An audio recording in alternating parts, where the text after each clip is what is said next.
Good afternoon, everyone. This is Dr. Rekha Sehgal, practicing in Lucknow, especially dealing with female-related ailments. As promised, I am uploading my first video on female-related problem, and my today's topic is dysmenorrhea. So let's start the topic. What is dysmenorrhea? Dysmenorrhea is difficult or painful menses which are caused due to the contraction of the uterus for shedding the internal lining, that is endometrium. There are two types of dysmenorrhea, the primary or the physiological dysmenorrhea and the secondary or the pathological dysmenorrhea. The primary or the physiological dysmenorrhea is experienced in almost 70 to 80% of the females. As the name suggests, there is no deep-seated pathology involved, and the pains usually subsides 12 to 24 hours before the regular menses, and they are of mild and recurrent nature. And once the cycles starts, these pains automatically reduced or disappeared. Usually there is no need of homeopathic medications required, and sometimes a little bit of lifestyle modifications could help the female to solve from this problem. It could be massaging that part or putting heat pad on that area, avoiding food which is having a lot of sugar, caffeine, junk products, doing moderate or yoga exercises, and sometimes if the rest is needed. They do not hamper their routine activity and they can have their routine course very properly.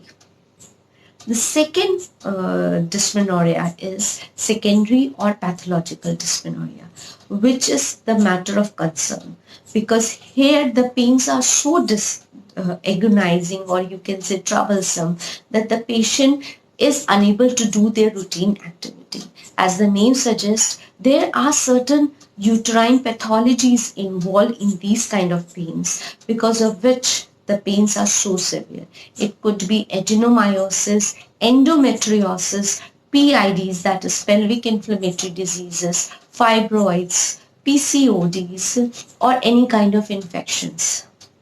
And the patient will always complain that they are unable to do their routine activity, and they are depending on unnecessary medications. It could be the painkillers, antispasmodics, and sometimes injectables also. And the pains are very severe. They can start before the menses also, or from the first day of the menses, and could last till their menses gets over. Being an homeopath, it's my duty to make aware all the females that homeopathy provides a lot of good medicines, or there are certain good homeopathic medicines which could provide immediate relief to this problem. So I am discussing 6 or 7 remedies which are very helpful in my clinical practice. The first one is Simsifuga racemosa or Actia racemosa. It is a very common female remedy, and the pains in this are muscular or cramping nature, and the pain usually is from one pelvis to other pelvis. And the patient will always say when there is more the flow, the more the pain is there. So usually the pain gets subsided as their periods get over. Plus, there are a lot of mental symptoms which also are there in this kind of remedy. That is, the patient will be in a very low mood, dejected, sometimes giving hysterical, or you can say hypochondriac reactions. So you will get a collective mental as well as physical feature in this kind of remedy. The second one is colocynth. As the name suggests, it is a very good anti-spasmodic or neuralgic remedies. And the pains are also sharp, could be sharp, lancinating, or could be agonizing. And the patient will always give you that the pains are better in this remedy. The pains are better by bending head forward or putting something hard on that area, or pressing, putting hard pressure. The third remedy is magnesia phosphorica. As the name suggests, this is one of the Schindler's salt, and the pains are always better by warmth. The fourth remedy is qualophyllum.